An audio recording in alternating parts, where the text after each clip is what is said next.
أيا طالب العلم قم لا تنم فإن الزمان أيا طالب العلم قم لا تنم فإن الزمان الذين قالوا ربنا الله ثم استقاموا تتنزل عليهم الملائكة ألا تخافوا ولا تحزنوا وأبشروا التي كنتم توعدون. اللهم صل على محمد وعلى آل محمد كما صليت على إبراهيم وعلى آل إبراهيم إنك حميد مجيد.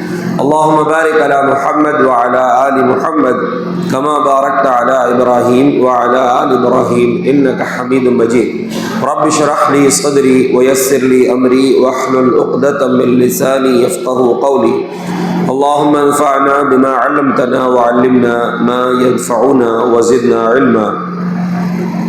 سبحانك لا علم لنا إلا ما علمتنا إنك أنت العليم الحكيم. 24ویں پارے میں ایک سورہ حامیم السجدہ ہے، اس کی ایک آیت ابھی آپ کے سامنے پڑھی گئی. چند آیات کے حوالے سے کچھ باتیں آپ کے سامنے رکھی جائیں گی. اللہ رب العالمین نے فرمایا ان الذین قالوا ربنا اللہ، جن لوگوں نے یہ کہا کہ ہمارا رب صرف اللہ ہے. ربنا اللہ جو ہے یہ ایسا ہے جیسے صدیقی زید، میرا دوست صرف زید ہے. تو ویسے یہاں پر ہے ربنا اللہ، ہمارا رب صرف اللہ ہے، اللہ کے سوا ہمارا رب کوئی ہو ہی نہیں سکتا. تو جن لوگوں نے اس بات کا اقرار کیا اور ثم استقاموا، پھر اس پر ثابت قدم رہے، اس پر ڈٹ گئے، یعنی اللہ کو رب ماننے کے بعد، اس کو اپنا پالنہار ماننے کے بعد کسی اور طرف رخ نہیں کیا، اسی کو سب کچھ مانا اور اس ماننے کے بعد، اس اقرار کے بعد اسی پر جمے رہے. یہ بہت بنیادی بات ہے. صحیح مسلم کی ایک روایت ہے، سفیان بن عبداللہ الثقفی رضی اللہ عنہ فرماتے ہیں میں نے اللہ کے نبی صلی اللہ علیہ وسلم سے سوال کیا، قل لی فی الاسلام قولا لا اسأل عنہ احدا بعدک وفی روایت غیرک. اللہ کے رسول ایسی کوئی بات بتا دیجئے کہ اسلام والی زندگی گزارتے ہوئے آپ کے بعد یا آپ کے علاوہ کسی سے کچھ پوچھنے کی ضرورت نہ پڑے، ایسی کوئی بنیادی چیز آپ مجھے بتا دیجئے. تو آپ نے فرمایا قل آمنت باللہ فاستقم، تم یہ اس بات کو مان لو، اس کا اقرار کر لو کہ میں اللہ پر ایمان لایا، پھر اس پر ڈٹ جاؤ، اس پر ثابت قدم رہو. یہی چیز بنیادی بات ہے. تو اللہ تبارک و تعالیٰ نے اس آیت میں بھی وہی بات کہی ہے کہ جن لوگوں نے اللہ کے رب ہونے کا اقرار کیا پھر اس پر ڈٹ گئے، ان کو کیا فائدہ حاصل ہوتا ہے؟ تتنزل علیہم الملائکہ، ان پر فرشتوں کا نزول ہوتا ہے. اس سے پہلی بات گزری ہے کہ فرشتے انسانوں کے ساتھ مختلف انداز میں رہتے ہیں، نمازوں میں ہمارے ساتھ رہتے ہیں. کچھ محافظ فرشتے جو اللہ نے ہمارے ساتھ لگا کر رکھا ہے، اسی طریقے سے ہمارے اعمال نامے تیار کر رہے ہیں، وہ فرشتے ہمارے ساتھ ہیں. مختلف انداز میں اللہ تبارک و تعالیٰ نے فرشتوں کو ہمارے ساتھ جوڑ کر رکھا ہے. یہ خاص فرشتے، جیسے کل کے درس میں ایک فرشتوں کے خاص گروہ کا ذکر کیا گیا کہ جو اللہ کے عرش کو اٹھاتے ہیں، اس کے آس پاس رہتے ہیں، وہ اللہ کی تسبیح اور تعریف بیان کرنے کے ساتھ ساتھ اپنے ان بھائیوں کے لیے، یعنی انسانوں میں سے ان کے لیے مغفرت کی دعائیں کرتے ہیں جو صاحب ایمان ہیں، توبہ کرتے ہیں اور توبہ کے ساتھ نیک عمل بھی کر رہے ہیں. یہ فرشتے جن کا تذکر اللہ نے یہاں کیا ہے، خاص طور سے موت کے وقت، قبر میں جانے کے بعد اور میدان محشر میں، 3 جگہ یہ بشارت سنائیں گے فرشتے. یعنی ان لوگوں کو جنہوں نے ایمان لانے کے بعد، اللہ کو اپنا رب ماننے کے بعد اس پر ثابت قدم رہے، تو جب ان کی موت کا وقت قریب آتا ہے تو یہ فرشتے ان کو بشارت سناتے ہیں. اسی طرح جب یہ قبر سے اٹھیں گے، اللہ رب العالمین کے سامنے پہنچیں گے، یا قبر میں جب ان کو داخل کیا جاتا ہے تب بھی بشارت سناتے ہیں، اور جب قیامت کے دن اٹھائے جائیں گے تو تب بھی اللہ رب العالمین کے یہ فرشتے ان کو بشارت سناتے ہیں، خوشخبری سناتے ہیں. کون سی خوشخبری سناتے ہیں؟ پہلی بات، اللہ تخافو، ڈرو مت۔ دوسرا ولا تحزنوا، غم نہ کرو۔ ڈرو مت کا مطلب یہ ہے کہ مستقبل میں تمہارے لیے انشاءاللہ کامیابیاں ہیں، یعنی موت کے وقت ہی جنت تک پہنچنے کی خوشخبری فرشتے ان کو سنا دیتے ہیں، جن کے پاس توحید ہے، جن کا ایمان سلامت ہے اور اللہ کو رب ماننے کے بعد اس پر ثابت قدم ہے، تو مستقبل کے لیے بشارت سنا دیتے ہیں۔ ولا تحزنوا، اور جو دنیا چھوڑ کے آئے ہو، دنیا میں اہل و عیال چھوڑ کر آئے ہو، اپنا کاروبار، مال دولت جو کچھ چھوڑے ہو، اس پر غم نہ کرو، جو چھوڑ کے آئے ہو اس سے بہتر زندگی تم کو ملنے والی ہے۔ تو ڈرو مت اس کا تعلق مستقبل سے ہے، اور غم نہ کرو اس کا تعلق ماضی سے، جو گزر گئی زندگی، جو دنیا کی زندگی چھوڑ کر آئے ہو۔ وَأَبْشِرُوا، اور خوشخبری قبول کرو، بالجنت التی کنتم توعدون، اس جنت کی جس کا تم سے وعدہ کیا جاتا تھا۔ دنیا میں جو تم سے وعدہ کیا جاتا تھا جنت کا، آج ہم تم کو اس کی خوشخبری سنا رہے ہیں۔ دنیا چھوٹنے کا وقت ہے، اور دیکھیں دنیا چھوٹتے وقت یہ ایک عجیب کیفیت ہوتی ہے۔ اللہ کے رسول صلی اللہ علیہ وسلم ایک صحابی کے پاس پہنچے جن کی بالکل موت کا وقت قریب تھا، روح قبض ہونے کا وقت تھا، تو آپ نے ان سے پوچھا کیف تجدک،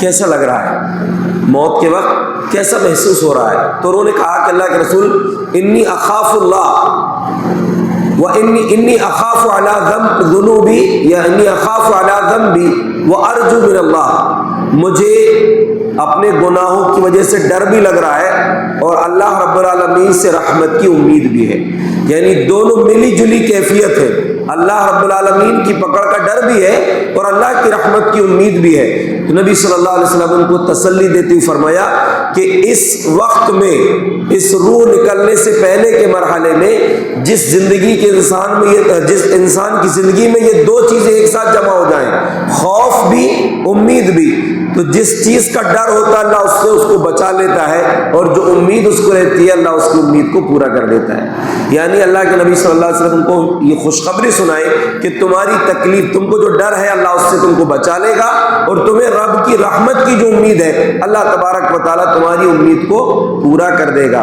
تو فرشتے ان کو بشارت سناتے ہیں اس جنت کی جس کا تم سے وعدہ کیا جاتا ہے۔ اب ایک بڑی اہم چیز بول رہے ہیں فرشتے، نحن اولیاؤکم فی الحیات الدنیا وفی الآخرہ، ہم دنیا میں بھی تمہارے ولی تھے، تمہارے دوست تھے۔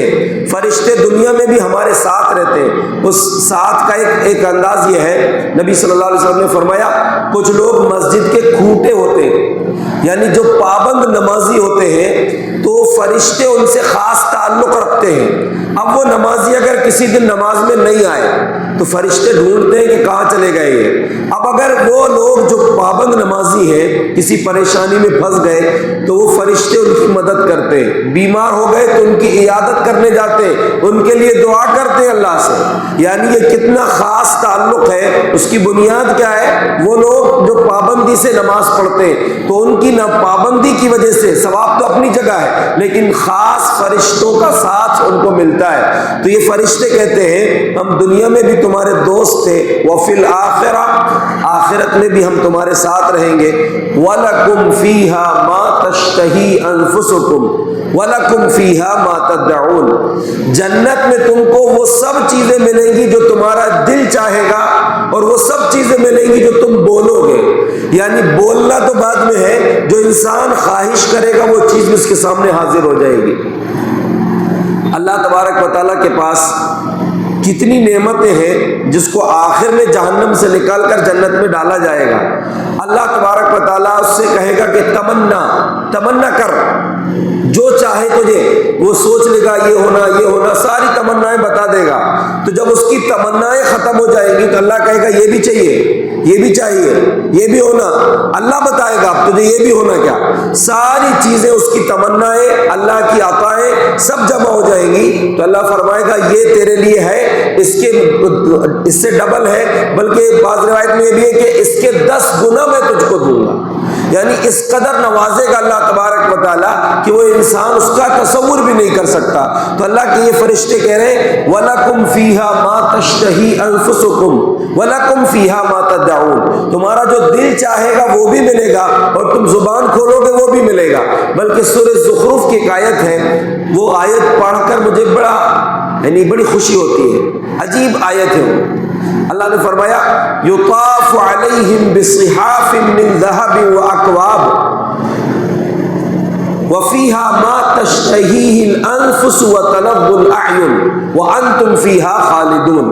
اللہ نے فرمایا کہ جنتیوں کے سامنے یطاف علیہم بصحاف من ذہب, ان کے سامنے سونے کی پلیٹیں گھمائی جائیں گی, یعنی جو کھانے پینے کی چیزیں ان کو دی جائیں گی تو وہ سونے کی پلیٹیں ہوں گی. پلیٹ سونے, اوریجنل سونے, جنت کا سونا. دنیا میں تو اس کے درجات ہوتے ہیں سونے کے, لیکن وہاں جو سونا ہوگا وہ سب سے ہائی کوالٹی کا سونا. جنت میں سونے کی پلیٹیں پیش کی جائیں گی. وہ اکواب, جو کٹورے ہوں گے, جو ڈش ہوں گے جس میں ہم محفل میں کھانا پیش کرتے وہ بھی سونے کے ہوں گے, پلیٹیں بھی سونے کی, کٹورے بھی سونے کے ہوں گے.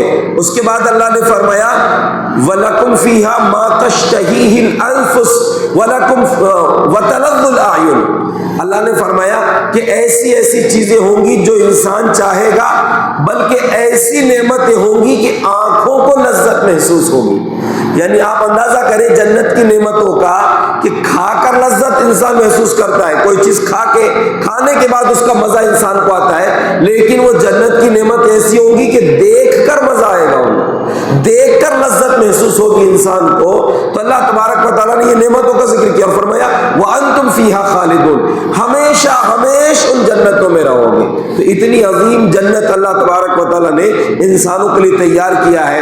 اور آگے اللہ نے فرمایا نُزُلًا مِّن غَفُورٍ رَحِيمٍ, یہ مہمان نوازی ہے بخشنے والے مہربان رب کی طرف سے.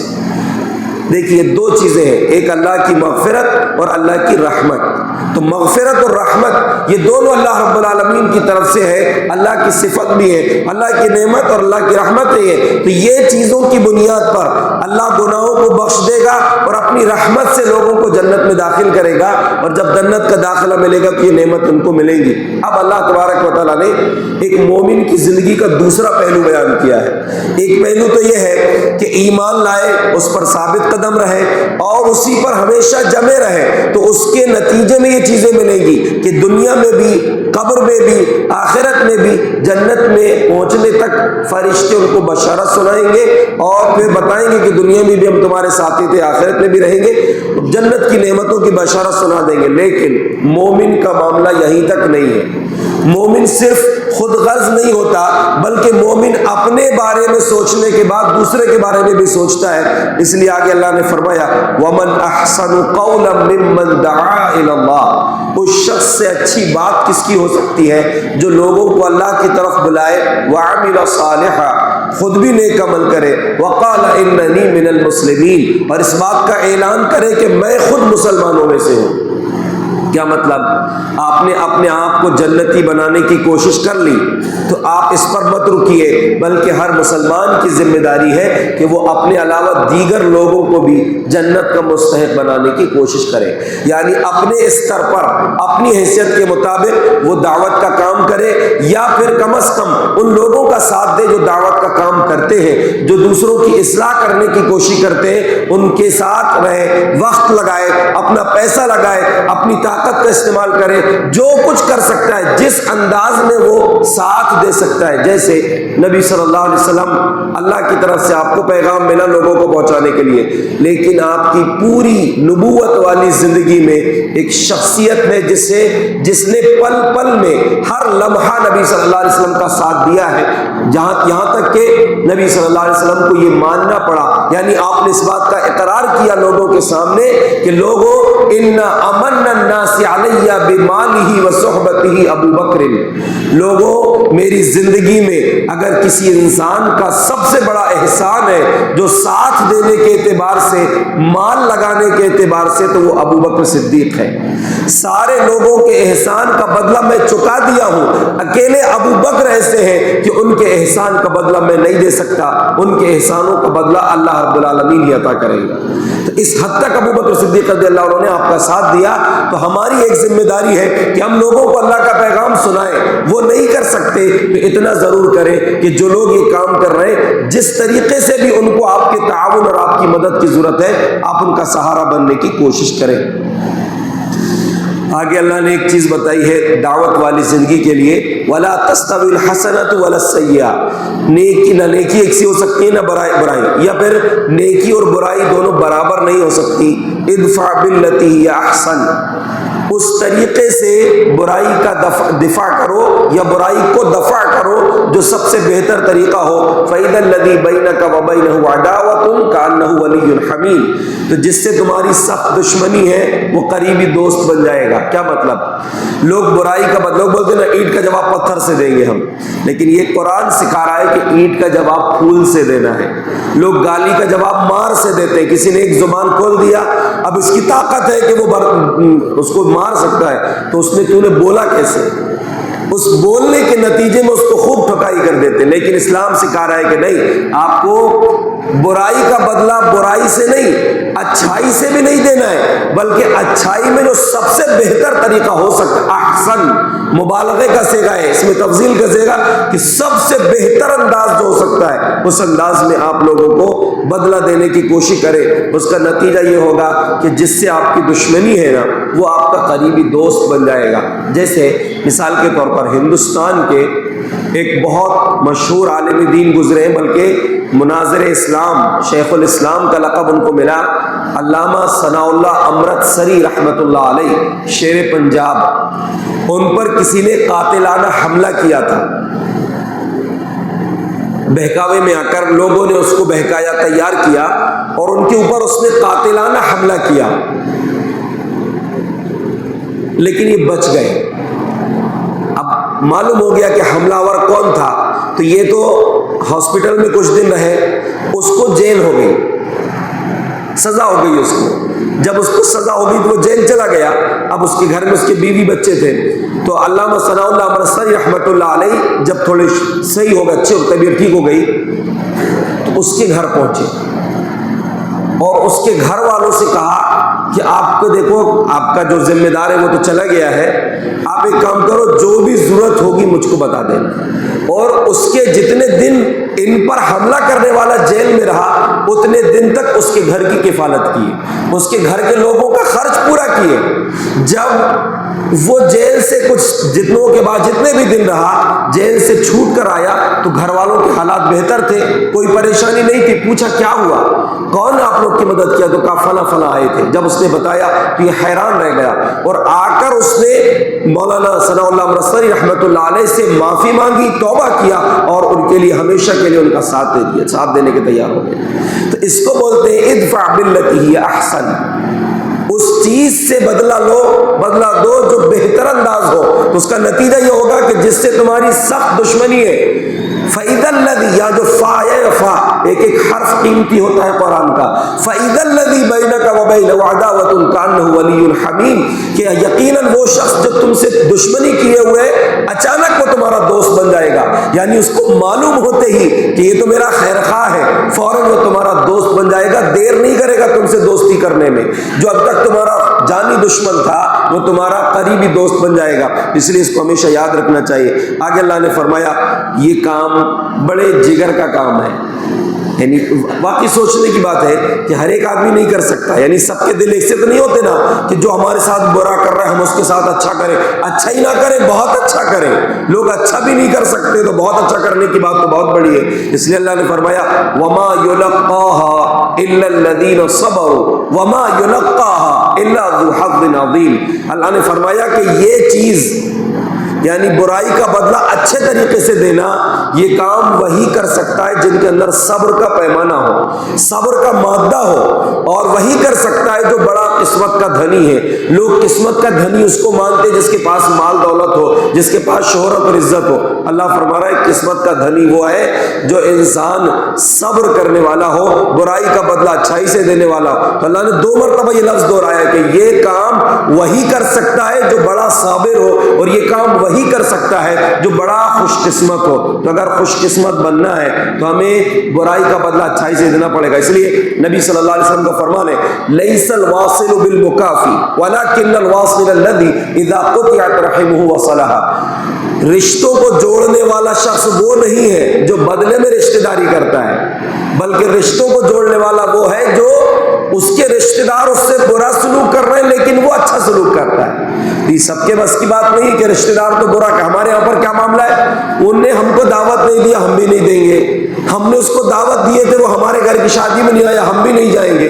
تو یہ تو پھر بدلہ لے رہے ہیں نا، یہ رشتہ داری تھوڑی نبھا رہے ہیں۔ رشتہ داری تو اس وقت ہوگی کہ اس نے آپ کو دعوت نہیں دیا تھا نفرت کی بنیاد پر، آپ اس کو پہلے جا کر دعوت دیں، اور کسی اور کو نہ بھیجیں۔ نام کرنے کے لوگ چھوٹے بچے کو بھیج دی دعوت دینے کے لیے، انہوں نے تو نہیں دیا تھا، ہم نے تو دعوت تو دیے تھے نا، نہیں آپ خود جائیے دعوت دینے۔ یا پھر اگر آپ کے گھر کی دعوت میں وہ نہیں آیا تھا اور آپ کو معلوم ہے کہ وہ نفرت کی بنیاد پر نہیں آیا تھا، تو آپ اس کے گھر ایک دن پہلے جائیں، پوچھیں اور کچھ ضرورت تو نہیں ہے، کچھ کام تو نہیں ہے۔ جب آپ یہ سوال کریں گے نا تو اس کا دل ویسے ہی ٹھنڈا ہو جائے گا، اس کا دل ویسے ہی بدل جائے گا۔ میں آپ کو ایک واقعہ بتا رہا ہوں، میرے ساتھ ذاتی طور پر میرے ساتھ ایک واقعہ ہوا تھا۔ اب اس کی پوری تفصیل تو نہیں بتاتا۔ ہمارے ہی گاؤں کے ایک صاحب کو مجھ سے کسی بات پر اختلاف ہو گیا، اور اختلاف کی وجہ جو ان تک خبر پہنچی تھی وہ بالکل بیچارے حق پر تھے کہ ان کو لگا تھا کہ میرے بیٹے کے رشتے میں انہوں نے کچھ گڑبڑ کر دیے، بتانے والے نے بتا دیا تھا، اور جبکہ اس لڑکے کا رشتہ ہوا تھا تو میں نے اس کو مبارکباد دیا تھا، لیکن ان کو کسی نے بتا دیا کہ اس لڑکے کا رشتہ ٹوٹ گیا بعد میں۔ تو جو جن لوگوں نے کوشش کیے تھے کہیں اور کرنے کی وہ کروا دی، اور ان تک خبر یہ پہنچ گئی کہ میں نے اس میں جو ہے اہم کردار پیش کیا تھا۔ وہ صاحب کو اتنی نفرت ہو گئی، انہوں نے یہاں تک بول دی کسی جس نے مجھ تک بات پہنچایا کہ ہم ان کے پیچھے نماز پڑھتے لیکن ان کا چہرہ دیکھنے کی طبیعت نہیں ہوتی۔ اب مجھے بہت ٹینشن ہو تو مسئلہ کیا ہو گیا، تو میں کیا ہوا جب گھر گیا یہاں سے تو نماز پڑھ کے دیکھا میں ان کو، تو واقعی وہ کنارے پر کھڑے تھے، اور نماز پڑھنے کے بعد میں سیدھے ان کے گھر پہنچ گیا۔ تو جیسے انہوں نے اپنے گھر میں مجھ کو دیکھا تو ان کی آنکھیں پھٹ گئی کہ یہ کیوں آ گئے، اور اس کے بعد میں نے ان سے کہا کہ آپ کو کیا تکلیف ہو گئی، کیا مسئلہ ہو گیا، جبکہ مجھے معلوم ہے کہ انتہائی نفرت ان کے دل میں آ گئی، لیکن اس کو بولتے ہیں، یعنی میں اپنی بات بتا کر یہ بولنا چاہ رہا ہوں آپ کو کہ نتیجہ کیا ہوتا ہے۔ تو میں نے ان سے پوچھا کہ میں نے کہا آپ کو اگر ایسا کچھ تھا تو مجھ سے تو پوچھتے کیا مسئلہ تھا۔ تو فوراً ان کی اہلیہ بھی آ گئی، کہا میں بول رہی تھی ان کو کہ ایسا مت سمجھو، آپ زبردستی آپ نے گمان کر کے بیٹھ گئے، ایسا کیوں کریں گے وہ، جب ان کو حقیقت میں بتایا کہ آپ کو جب یہ معلوم ہوا ہے تو آپ کو سوچنا تھا، پوچھنا تو تھا۔ جب حقیقت معلوم ہوئی کہ اس دن کا دن ہے، یہ کئی سال گزر گئے اس بات کو، 4-5 سال ہو گئے ہوں، اس کے بعد سے جب بھی ملتے تھے انتہائی محبت سے ملتے۔ تو وجہ یہ مسئلہ یہ ہے کہ ہم برائی کو برائی سے ٹالنا چاہتے ہیں، بولتے ہیں نا کوئلہ جتنا گھسے گا اتنا کالا ہوگا، تو کوئلہ نہیں گھسنا، آپ کو کوئلے کے اوپر چاک گھسنا ہے، تب تو اس کا وہ معاملہ ختم ہوگا نا۔ تو برائی کا بدلہ برائی سے دیں گے تو کچھ نہیں ہونے والا، وہ برائی بنے رہے گی، لیکن آپ برائی کا بدلہ بھلائی سے دینا شروع کر دیں گے تو انشاءاللہ وہ زندگی آپ کی فوراً بدل جائے گی، کیونکہ اللہ کہہ رہا ہے کہ فوراً ہوگا، نتیجہ فوراً ملے گا آپ کو۔ فَإِذَا الَّذِي بَيْنَكَ وَبَيْنَهُ عَدَاوَةٌ كَأَنَّهُ وَلِيٌّ حَمِيمٌ۔ آگے اللہ تبارک و تعالیٰ نے شیطان کا ذکر کیا ہے، وَإِمَّا يَنزَغَنَّكَ مِنَ الشَّيْطَانِ نَزْغٌ فَاسْتَعِذْ بِاللَّهِ إِنَّهُ هُوَ السَّمِيعُ الْعَلِيمُ۔ اگر شیطان تم کو کوئی تکلیف پہنچائے تو فوراً اعوذ باللہ پڑھ لو، اور دیکھیں یہ رشتوں کے ٹوٹنے میں، معاملات کے خراب ہونے میں شیطان کا کردار ہوتا ہے۔ اس لیے اللہ نے فرمایا کہ وَقُلْ لِعِبَادِي يَقُولُ الَّتِي هِيَ أَحْسَنُ، لوگوں سے کہیے کہ اچھی بات کریں، إِنَّ الشَّيْطَانَ يَنزَغُ بَيْنَهُمْ، شیطان آپ کی زبان کے استعمال کو بہانہ اور ذریعہ بنا کر لوگوں کے بیچ میں نفرت ڈلا دیتا ہے۔ تو آپ کو کوشش کرنا ہے کہ یہ جو آیات کا پیغام ہے کہ اپنی خود کی اصلاح کریں، اپنے ایمان کو سلامت رکھیں، اس پر ثابت قدم رہے، دوسروں کی بھی اصلاح کرنے کی کوشش کریں اور محبت کا ماحول بنائیں۔ برائی کا بدلہ برائی سے اگر دیں گے تو کچھ نہیں ہونے والا ہے، برائی کا بدلہ اگر بھلائی سے دیں گے تو زندگیاں بدلیں گی اور ماحول بہترین بنے گا۔ اللہ تبارک و تعالیٰ سے دعا ہے جو پیغام ہم نے ان آیات کی روشنی میں دیا، اللہ رب العزت سب سے پہلے مجھے اور آپ تمام کو بھی اس پر عمل کرنے کی توفیق عطا فرمائے۔ آمین۔ وآخر دعوانا الحمدللہ رب العالمین۔